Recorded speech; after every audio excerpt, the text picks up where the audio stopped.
दिल्ली में निगम चुनावों की कवायद जोरों पर चल रही है। अप्रैल में दिल्ली नगर निगम चुनाव होने हैं। इस बाबत जहां भाजपा और कांग्रेस होर्डिंग के माध्यम से लुभावने वायदे करने में लगे हुए हैं, वहीं दिल्ली में आम आदमी पार्टी की सरकार ने एक ऐतिहासिक कदम उठाते हुए न्यूनतम मजदूरी में ऐतिहासिक वृद्धि कर दी है और यह सिद्ध कर दिखाया है कि आम आदमी पार्टी ने जो वादे किए थे उस दिशा में यह भी एक महत्वपूर्ण कदम है। आइए जानते हैं इस अवसर पर दिल्ली सरकार के मुख्यमंत्री अरविंद केजरीवाल एवं श्रम मंत्री गोपाल राय ने क्या कुछ कहा और वेतन वृद्धि में कितना प्रतिशत इजाफा हुआ। पिछले हफ्ते हम लोगों ने मिनिमम वेजेस की बढ़ोतरी को मंजूरी दे दी थी। वो फाइल एलजी साहब के पास भेजी गई थी। हमें बहुत खुशी है ये कहते हुए और हम एलजी साहब का आभार व्यक्त करते हैं कि उन्होंने उसको मंजूरी दे दी है और आज फाइल साइन होके आ गई है। मंडे तक नोटिफिकेशन जारी हो जाएगा और दिल्ली के अंदर मिनिमम वेजेस के अंदर गरीबों की न्यूनतम मजदूरी के अंदर ऐतिहासिक बढ़ोतरी की जा रही है। मैं दोबारा वो बता देता हूँ जो बढ़ोतरी की जा रही है।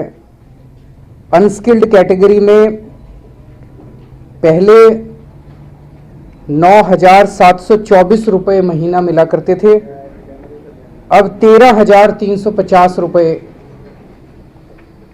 मिलने चालू होंगे मंडे से। सेमी स्किल्ड कैटेगरी में 10,764 रुपये मिला करते थे, अब 14,698 रुपये 14,698।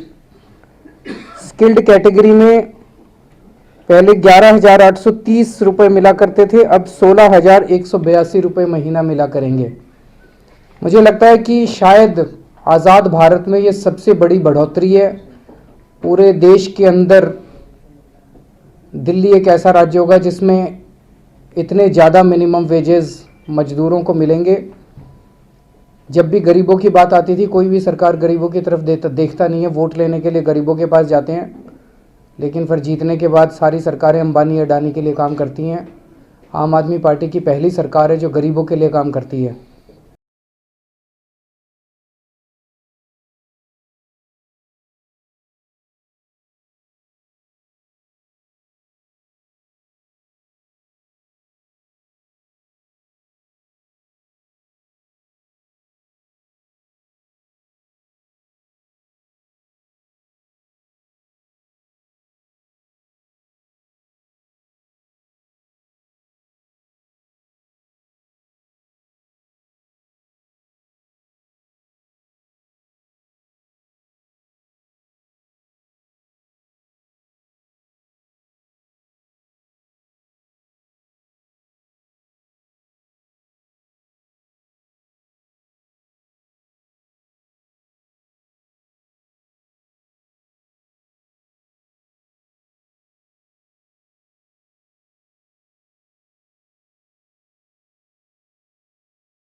करके भेजा हुआ है।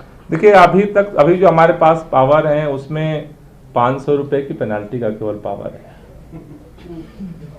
तो जिसको बढ़ा करके 50,000 करने का असेंबली ने पास किया है और 6 महीने की सजा का है, जिसे बढ़ा करके 3 साल करने का प्रस्ताव असेंबली ने पास करके सेंटर को भेजा हुआ है।